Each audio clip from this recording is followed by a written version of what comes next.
welcome back to the podcast. I'm the host, Sean Boyce. I'd like to welcome my guest to the show today, Blake Oliver, who is the founder and CEO of Earmark CPE. Hello, Blake. How are you? And thanks for being on the show. Sean, I am doing great. Thank you for having me on your show. I've been enjoying listening to it. Much appreciated there. And likewise with your content, it is an extremely fresh take that I think the industry really needs. So I'm going to hopefully talk a lot more about that in this episode as well also. But before we get into the content that we've got kind of prepared for you today and what I'd love to pick your brain more about, because I know you have a lot of expertise in this area, love to hear from you more about your background. You could share for our listeners so they could become more familiarized with you, your work, and how you got to where you are today. Happy to. So I won't bore you with the long story. Short story is that I got started as a bookkeeper in the Great Recession. I graduated from college with a degree in music. I play the cello. Actually, your podcast listeners might not be able to see this, but this is a plaque that my father-in-law gave me that's on my desk. It says, Blake Oliver, CPA, cello playing accountant. That was awesome. When I got my CPA, he gave me that. He's a musician as well. I love it. We actually both went to Northwestern for music many years apart. So I was a cellist. I wanted to be an orchestra musician. And then, the Great Recession really screwed up a lot of businesses and a lot of models, and music was one of those things. So I was looking for work, and I got a job as an academic tutor. And the bookkeeper there at that company just up and quit one day in the middle of our busy season. And I talked my way into his job because I saw he was just like cutting checks all day long. And I'm like, I could cut checks. I could do that. And so that's how I got into QuickBooks. And that's all they were using that program for, was really just like a check register. And I read the manual in my downtime, and I realized it could do so much more. And that's how I got into technology. I reworked all of the systems in that business so that we were really using it, like to track our payables and to pay out all the tutors who were contractors, and they had different rates and all this stuff, and got them off of the paper-based system. So that's how I got into like the accounting world, and then decided to go back to school for accounting. And while I was in school, I started an online bookkeeping company called Cloud Sourced Accounting, and we were in the right place at the right time. Somebody from Xero reached out to me. They were trying to get accountants and bookkeepers to use Xero. This was like 10 years ago when they were brand new in the US. And so I really didn't have anything better to do. So I went down to Orange County and I got certified. And I was the second bookkeeper to get certified on that product in the US. Very cool. So they put me on their directory. I started getting leads, and that was how the business started. And so, we did online bookkeeping, online bill pay, online payroll, all in the cloud, all virtually. Everyone worked from home, fixed fees. I had never worked in an accounting firm, so I didn't know how to do it. And so what I did is I looked at Xero partners in New Zealand and Australia to see what they were doing. And they had jumped on this whole idea of subscription pricing early. And so I just copied what they were doing, and to great success. Like, my clients loved not paying hourly for their bookkeeping and having a defined scope of services and all that. So it was sort of a kind of a story of like being in the right place at the right time and jumping on this wave of cloud accounting. And so I was fortunate to grow that business and sell that business about 5 years later. And then I went into the tech world. I actually, in between that, I tried working at a large firm for about a year. I lasted maybe 8 months. They brought me in as a manager to like help with the CAS practice. And like, I realized like within the first, I think it was actually during my onboarding that I realized this wasn't going to work out. I was going to say it had to have been quick. Yeah. And then luckily enough, there was a technology company that needed a product marketer. They wanted an accountant, a CPA on the team in the marketing department to do like webinars and talk. And well, as you can probably tell, I like to talk a lot. So I ended up going over to some accounting tech companies and learning how to do marketing there. And while I was doing that, I started my podcast. So I have the Cloud Accounting Podcast. And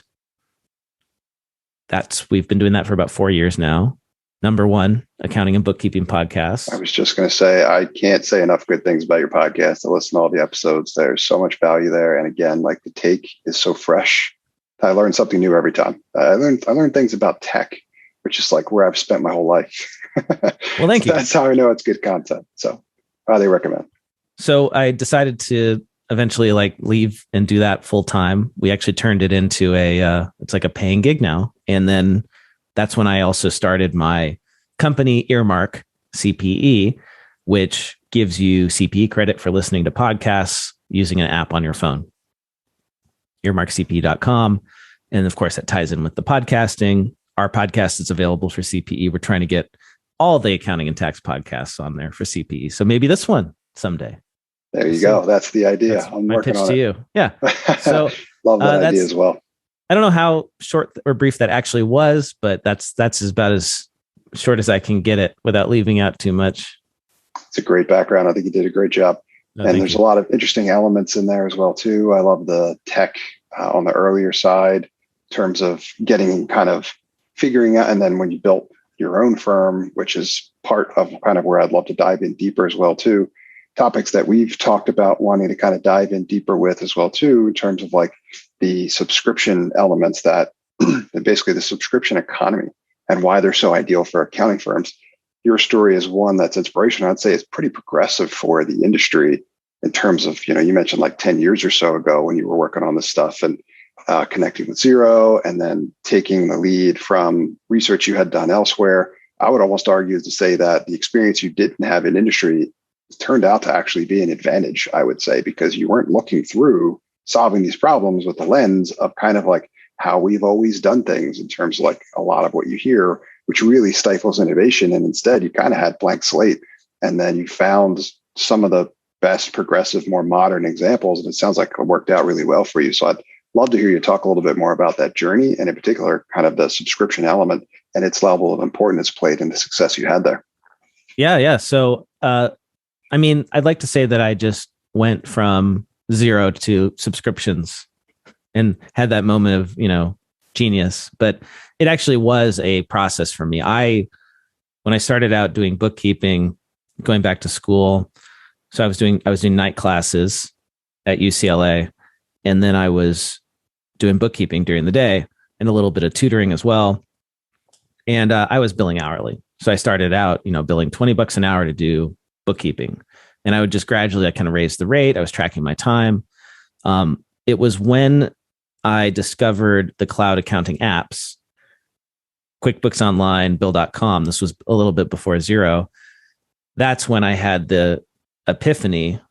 Well, it really wasn't an epiphany. It was just sort of a survival mechanism because I put in place the apps and then I wasn't driving to the client site. I wasn't on the client site. So like the time got cut in half. So I was either going to bill half the money or I was going to change something about how I was billing.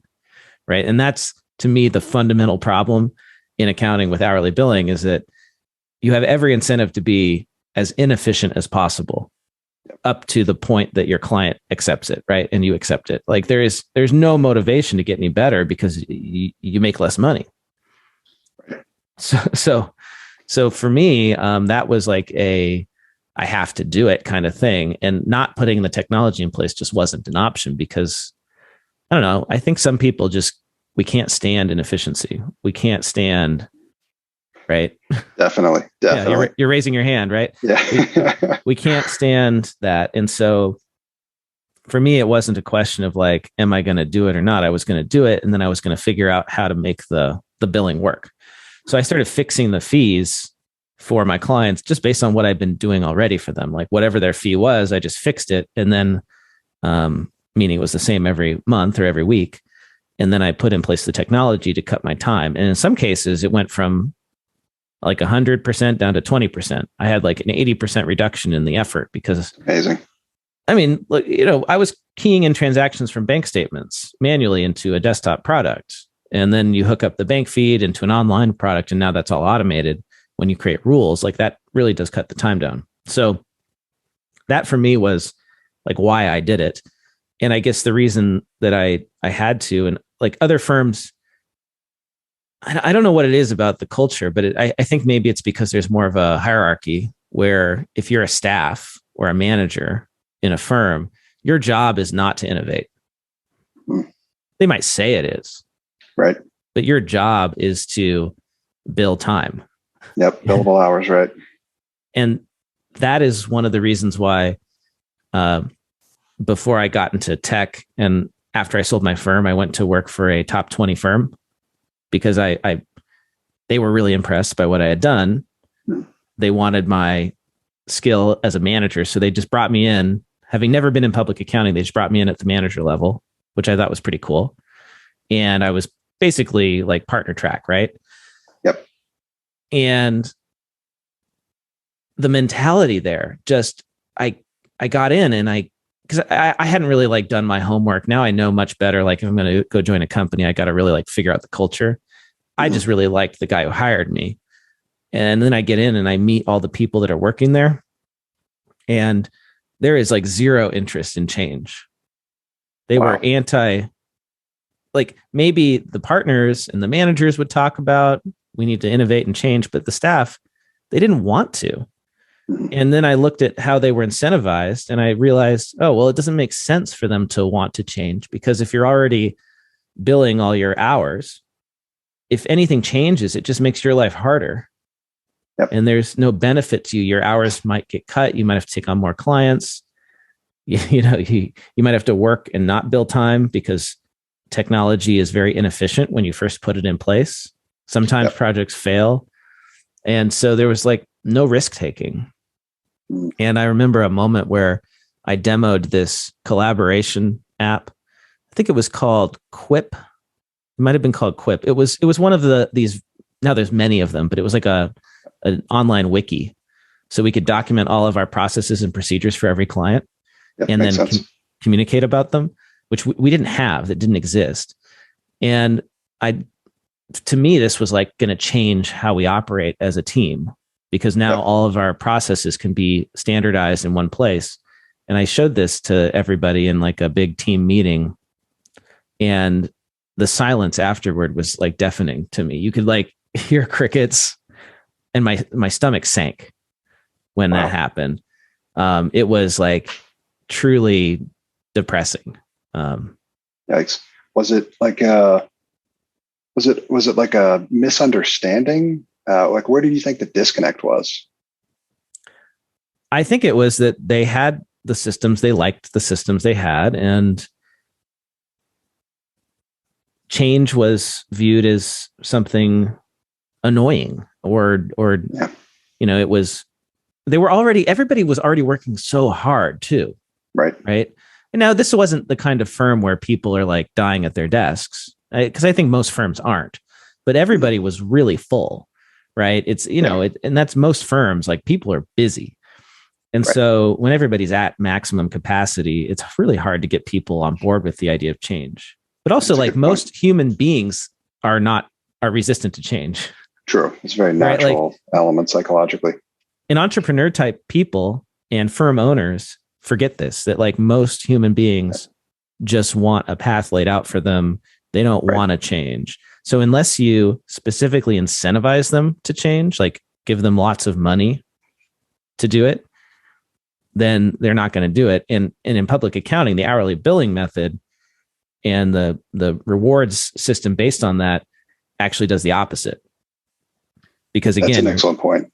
You want to be less efficient so that you bill more hours so that you get your bonus. And that's where I was going to pick your brain about next as well too, is observing a lot of the same characteristics like you just described in terms of these environments. Still a lot of firms clinging to that old model, right? In particular here in the US, because you mentioned Australia a couple of times. I've spoken with some other folks that are doing some of the similar work over in Australia, and they've described how significant the differences are even still to this day in terms of how many years behind the US is in terms of how similar type firms are operating in Australia, where they're dropping the hourly billing has kind of been pushed aside in favor of these recurring fixed priced payments, more value-based pricing, if you will, less time tracking because of how much that can be such a burden on everything that you're doing. But that the transformation hasn't really happened as thoroughly throughout the industry in the US. So I'm curious to pick your brain about what is the biggest element you feel like standing in the way of that progress, and why are firms still resistant to that change, despite there being plenty of examples like your own firm where you achieved great success with it, and that it almost one of the reasons that attracted them to you. So I'm no expert on the Australian tax system, New Zealand tax system, but I think it's a lot simpler than it is here. That's Compliance is just not as big a business there. And so firms, to like make money year round, or just to make a living, you have to do more than just tax or audit. Yeah. Right. I mean, here, like we are we're the global economic capital of the world. So all of the companies that need audits, the big public ones, like they're here, right? Like there's just more work to be done. Yep. And then in terms of tax, which is, what most small CPAs do, like you can make a great living just doing that. And so I think that's why firms are slower to adapt, is because not only is the work highly lucrative on an hourly basis, well, I should say it's highly lucrative on an hourly basis because it requires a lot of expertise to do it right. And so, when you're charging $400, $500 an hour, the risk of changing to like a fixed fee is actually greater, like too great. I mean, like, why would you, right? I mean, I also would just build, a few thousand hours a year and make, whatever that is, like $500,000, $1 million a year. Right. So good point. And those are the people who are leading the firm. Right. So I think the problem is that it's firms are actually so profitable. There's really no reason to change. Good point. Right. Incentive, motivation, probably on the lower end. Yeah. So, I mean, that's my theory. Now, a lot of firms want to move into client accounting services, or just what I like to call accounting services. I don't know why we have to have an acronym for it. Right. But they struggle to do it because that is not something that it doesn't fit the hourly model as well, because it's not as high value. To be frank, like bookkeeping, I mean, is never going to be tax planning or specialty tax credits or whatever, right? IRS representation. You're never going to be able to charge what you could charge on an hourly basis for that. And so it gets neglected because, well, this comes back to the mentality of firms. I actually think like cost accounting is, and taking cost accounting to this extreme that we have in the accounting profession with our own businesses has made us blind to the profit of the lower margin services at scale. So what do I mean by that? Well, like what we do in accounting is we take every hour and we try to assign a cost to it and a price to it. Yep. And then we have our margin. And these are traditional firm metrics with realization, utilization. And really what we're doing is we're taking what is almost all the time a fixed cost, and we're arbitrarily allocating that fixed salary cost to hours. And so with bookkeeping, you can't charge as much per hour, and so your margin is less, right? You treat every hour that a staff accountant works equally, then yeah, you're going to have a lower margin on the bookkeeping work. So firms say, well, why would I do that? I should just focus all of my energy, or as much as possible, on the higher margin stuff. But what you fail to see is how the low margin bookkeeping work makes all of your higher margin planning work more effective, because you've got better data feeding into all of that. Good point. Right. But we don't look at it that way. We look at it as, here's bookkeeping hours, and here's advisory hours, or here's consulting hours, or here's tax hours. And I can tell you from my own personal experience, after I sold my firm, we merged into a CPA firm that did a lot of tax. And we offered tax to the bookkeeping clients that I had.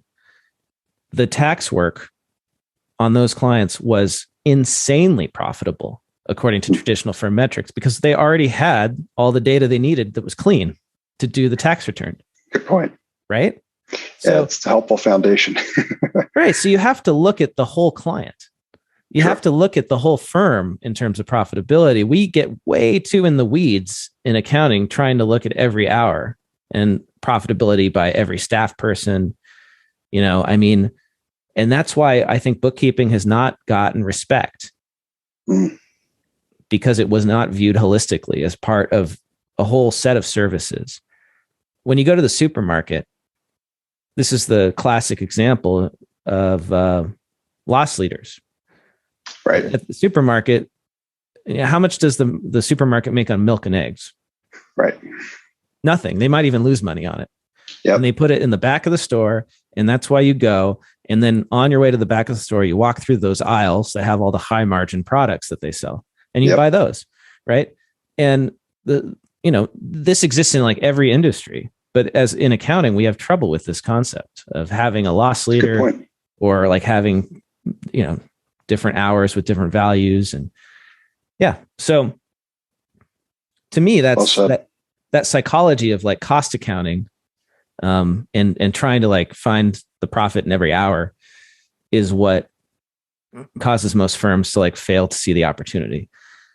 And you can make a lot of money on bookkeeping if you do high volume. Mm-hmm. And the beauty of it is that it doesn't require a ton of skill. Now, it requires a lot of standardized operating procedures, right? Documentation of procedures, which also firms are terrible at. So that's the thing, right? Like they're not viewing it like a assembly line, which is what it can be. And so for me, like the actual impact was after about 3 years, well, maybe I spent 2 years on my own, just freelancing. And then I started the firm and I had my book of business and I started hiring bookkeepers and training them how to do it and standardizing all the procedures. By the end of that 5-year journey, I wasn't doing any client work. I wasn't talking to any clients. I wasn't even selling to clients. I was literally just collecting dividends because I had taught my team of virtual bookkeepers and a sales guy and a manager how to do it. And isn't that the dream? Isn't that what we're all?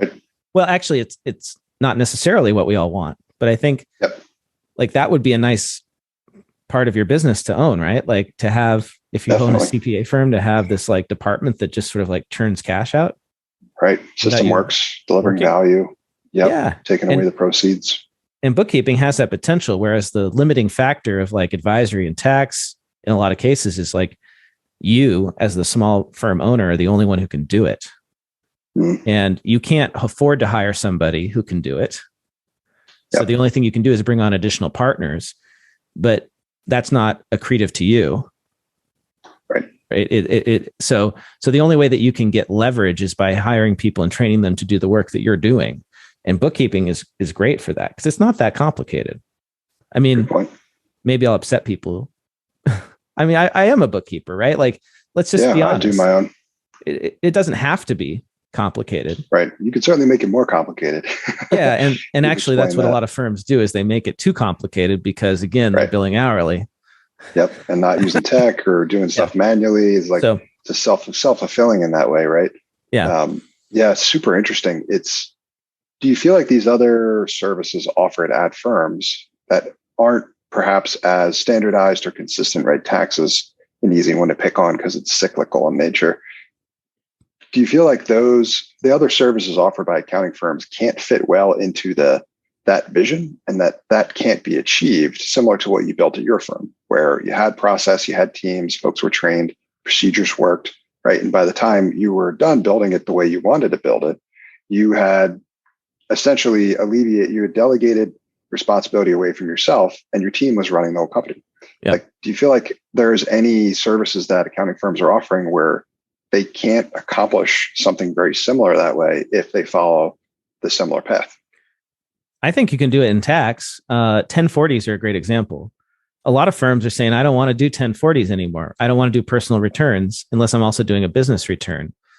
I suspect that's because they don't have defined processes and procedures that allow them to delegate all of that to sounds about right. Right? Yeah. To staff and again, 1040s can be lucrative if you price it right, if you've got the right client expectations, you do the marketing and the sales properly, you automate that funnel. If you don't do the work yourself, Yep. And I mean, it's a fairly standardized process, right? Similarly so to bookkeeping, right? I mean, literally in the books and in the forums, they tell you here's what goes on what line, here's how to calculate these numbers, right? There's a finite number of combinations there, technically speaking. And so it can make a process out of that just like you can anything else. Yeah, TurboTax proves it, right? Like the literally. Fact that somebody actually wrote a software program that can walk you through an interview and do it like pretty well, close enough for most people, right? Right. Is a testament to the fact that it can be done. So all you got to do to create a 1040 practice that's lucrative, and I'm not saying it's easy, but it's you got to create that same interview flow so that you get the data, your team gets the data they need, and then have the tech and have, it takes a lot of work to build this so that you don't have to be involved. The problem is that I think most firm owners are they don't have that. And so then if you have a bunch of 1040s and you don't have a system in place, it's just a nightmare. Right. Gets messy quick. Yeah. And there's just fires burning everywhere. Constantly. And then the workload compression is just horrifying, right? Like having to do 75% of your work in 1/4 of the year. Right. And then doesn't help either. No. And it's just too many client touch points too. That's the other problem, right? Sure. And at the wrong times. I think to your point, taking that holistic approach where you need to evaluate the whole process from start to finish and not just be narrowly focused on one, or maintain that like some element of the process, like hourly billing, for example, is like rigid and immovable. If you're unwilling to consider there to be a better way to do any of the things that you're doing, that one catalyst can be the sticking point, which causes the whole system to be really that inefficient, right?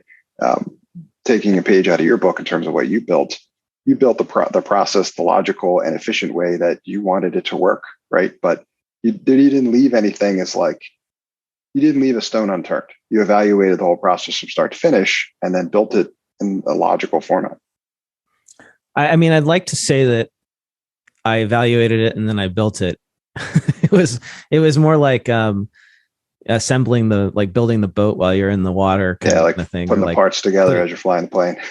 Yeah. But I think that's an important part of it too, right? Because like you need to do trial and error. Like you've got to experiment. It's very hard to innovate without making mistakes occasionally and trying something new, right? And it's not always going to work out, but as long as you're learning something, you're making progress. And saying no is really, really important. Saying no to clients, saying no to, I'm not going to take on this type of work anymore. Like if we're not good at sales tax, we're not going to do sales tax. Like that's just it. We can't help you with that. Sorry. We're going to do what we're good at, which we discovered was bookkeeping, bill pay, and payroll. We could do those 3 services for you and we'd kick ass at it. And then eventually the tax too with the CPA firm. Totally. Specialize, right? Specialize, differentiate, become the best at that one thing or multiple things or whatever it is you want to do. But make sure that everything that has to go into that process is a good fit for your firm, right? It's work you want to do. It's work your team wants to do. It's work your clients value. It's profitable. Like all of these things you can evaluate that says, if we were to further specialize, where are we going to do it? Yeah. Well said. Great conversation, man. I could talk to you about this stuff forever. There's so much to dive into here and so much that firms need to continue to reinforce as much as possible, because plenty of examples like the ones that we've talked about where there's just a lot of value to add to doing it in a different way. I'd love to hear you talk for a minute about what you think the future of the industry holds, and also as it pertains to CPE as well, too, because I know that's an area where you're doing a lot of great work. Well, what's the future of the industry? It's a hard question to answer because it is such a broad profession. We could talk about, the big four. We could talk about small firms. I think small firms are going to continue to feel pressure on the low end from software companies, from non-CPA firms, from non-accounting firms doing this stuff. Like that's just natural, right? Software companies go after inefficiency and they automate and they capture that margin. And for them, they can do it at scale. And so they can make millions and billions of dollars doing it, right? Yep. And I mean, we've already seen that with TurboTax, right? They're doing like over half of returns now.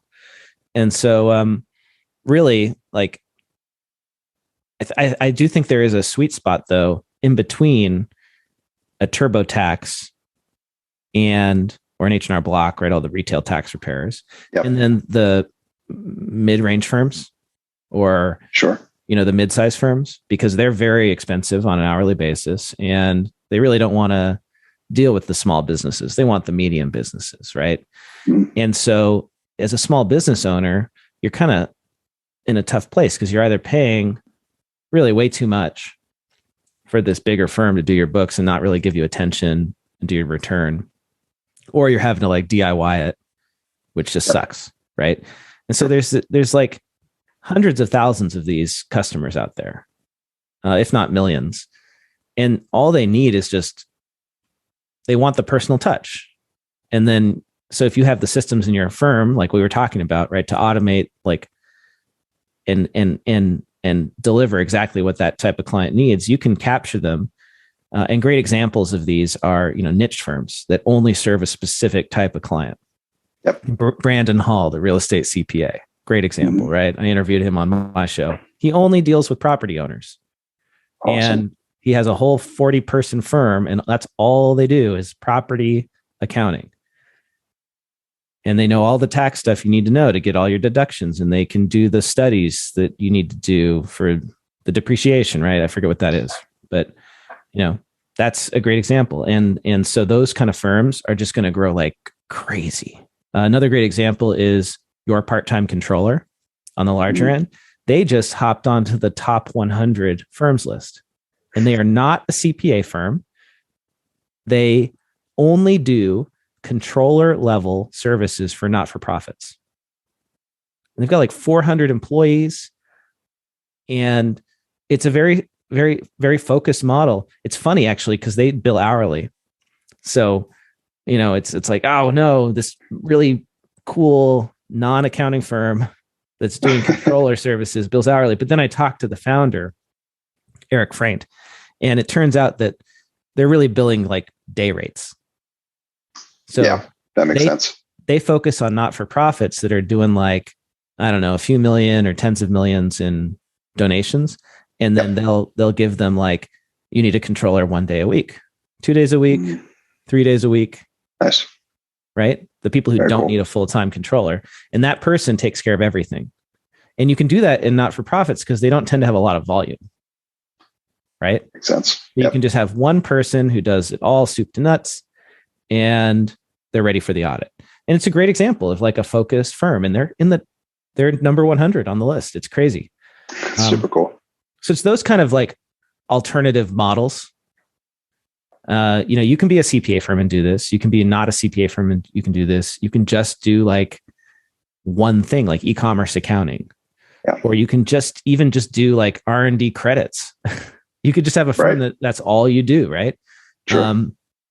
So the do it everything, like I will do everything for you, CPA with the shingle is going away. Like that is going to die, I think. Yep. Right. Makes a ton of sense. So much harder to sustain, right? I think really you're underscoring the value and the benefits of specialization, right? Yeah. Limits the number of combinations that you may be expected to manage, makes it that much easier for people to think of you when they have a much more specific need. It's kind of thinking like the orthopedic surgeon that only works on knees versus the general doctor, right? I was going to say, like, medical already went through this shift. Totally. And a lot of doctors, right, used to have their own practices, just like CPAs. And now that's actually very rare. And you actually have a corporate model. So I think we're actually going to see that with a lot of firms too, that the partnership model is going to die out over time because it's really hard for younger managers and directors to want to buy into it. Yep. And especially when they could just go out and start their own firm for very little cost. Right. Yep. So you're going to end up with a corporate model, and you'll have a lot of firms that are just, corporations with CEOs and COOs and boards of directors. And when you join, instead of, being promised some ambiguous path to partnership, you'll get options, just like in a startup. Well said.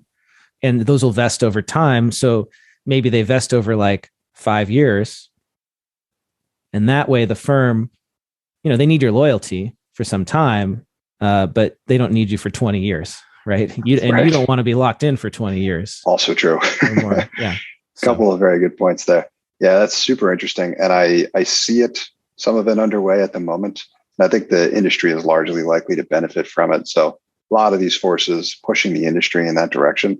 I think that is about as comprehensive an answer we can get on that loaded question at the moment. So thank you for sharing your insight there. It's super valuable. Do you want to talk for a moment? Having you here has been amazing. Blake, thank you so much for being on the show. I've got a couple questions for you before we let you go. And the first was going to be about any resources that you might want to share with our audience where they can go to learn more about anything we talked about here, perhaps yourself and your work. I know there's a lot of stuff that you've been investing in as well, too. Maybe you could talk for a moment also about the future of CPE. I'll give you credit again. I saw you share on social somewhere. It was an image, something had to do with the work that you're pursuing. And it was a vision. I'll just paint the picture for everybody. It was it looked like it was a conference room and a bunch of folks dressed up in like business gear. And for the most part, everyone in the room was pretty much disengaged or totally disconnected. And I think it had something to do with like a satirical take on the current CPE process in terms of what it's like and how disengaged folks are. And having been to a number of different conferences where I see that all over the place, I thought that was a great take. It really struck a chord. It's amazing. You walk into a conference and you see the accountants there, and like how many of them have their computers open and they're just doing like emails and work. So many of them, sometimes the entire room. Yeah.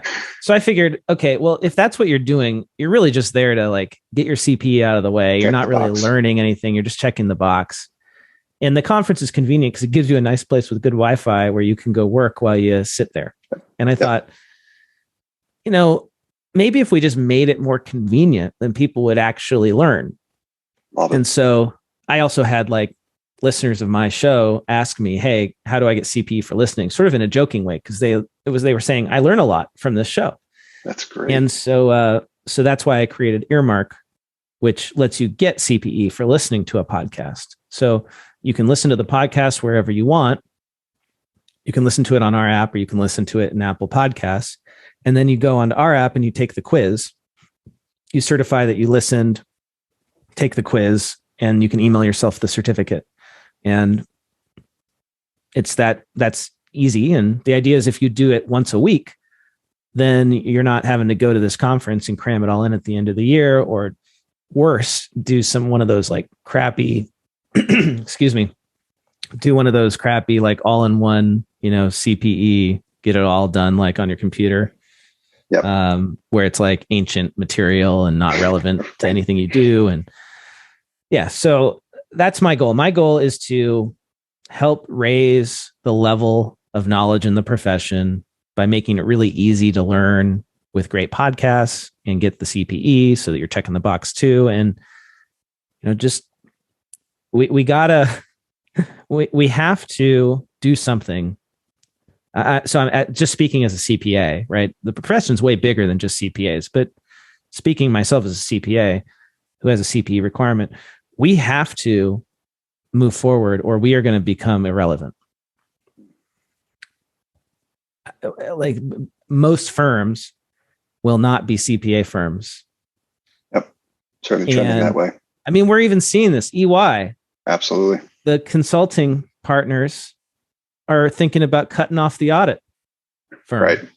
That used to be a sign of prestige. Right. That you audited these big companies. It's a big change. Now they think they might be better off without them. Pretty wild. Especially with the scandals, right? So yep. That's just one example. And with small firms too, right? We have to keep up. And so my goal is to try and put that knowledge out there. You're doing this with your show. You're putting out knowledge that is way more useful and practical and applicable than 99% of the conference stuff out there. I appreciate that. And so, it's a very innovative solution I think you've come up with for what is a big problem, right? And I think we've seen that in how quickly what you've been working on has been growing, which is super encouraging. I love it. One thing I want to make sure we mention during the recording as well too is where folks can go to learn more and gain access. I should be doing this as a marketer. Clearly, I'm a little rusty. Earmarkcpe.com. Earmarkcpe.com is where you go. You can sign up and get the app and join the community. And the app is free. Community is free. We also have a subscription that's coming out soon. So if you want to support the community, you can pay $9,900 a year, and that'll support our work. And our goal is to get tens of thousands of members, and then build up this like business where we can just keep creating 10 hours of content every week. And actually, that's what we're doing. We're doing 5 to 10 every week. So right now we're up to like 200 hours of CPE content. We've only been doing this for 6 months. Wow. So yeah. Super interesting. Unlimited choices is eventually what you're going to have. It's awesome. Love it. It's a very different experience than what it was before. So that innovation is working, and I've heard people say nothing but great things about it, myself included. So for folks listening in, go check it out. I have. It's great, and it's much better than the way it was. So keep up the great work there. And then last question I have for you before I let you go is, who should reach out to you, and how can they get in touch? You can email me, blake@blakeoliver.com. And you can also find me on Twitter @BlakeTOliver, LinkedIn as well. Yeah, those are the places to reach out. And, if you're an accountant, you're a bookkeeper, and you have thoughts about the future of our profession, I want to hear them. Go listen to the Cloud Accounting Podcast. Let me know what you think. I work at home from Scottsdale, Arizona. I don't go to an office, so that this is my water cooler community. I need to talk to people. Awesome. So. Love it. Great idea. Great recommendation. And your content's fantastic. So I encourage folks to go connect with and follow Blake, consume all of his content because it's fantastic. Some of the best stuff in the industry, in my opinion, and engage as well too. Same on your end as well too. Couldn't agree more. Blake, I can't thank you enough for being here and sharing your knowledge and experience with our audience. Very valuable. Is there anything else you wanted to share before we let you go? I guess if you're going to be at XeroCon or QuickBooks Connect, I'll be there too. Look for the Cloud Accounting Podcast. I think we'll be recording live at both those events. So come say hi, get a sticker. Awesome. Love it. Thank you for that mention. And for anybody listening, all the details that Blake shared with us, including links to everything, is going to be available in the show notes. So check those out if you want a closer look at the resources and where to find them. Awesome. Thank you for being here, Blake. I really appreciate it. Thanks, Sean. This was a pleasure. Thanks for listening to this episode of Accounting Automation. I hope you found it valuable. I help accounting firms scale their profit exponentially without needing to hire any additional accountants. So if your firm is in growth mode and can't keep up, I'd love to talk to you more about how I can empower your firm to do more with less through automation and technology. To learn more, visit my website, nextstep.io, or email me, Sean@nextstep.io. That's Sean, SEAN, @nextstep, NXTSTEP.io.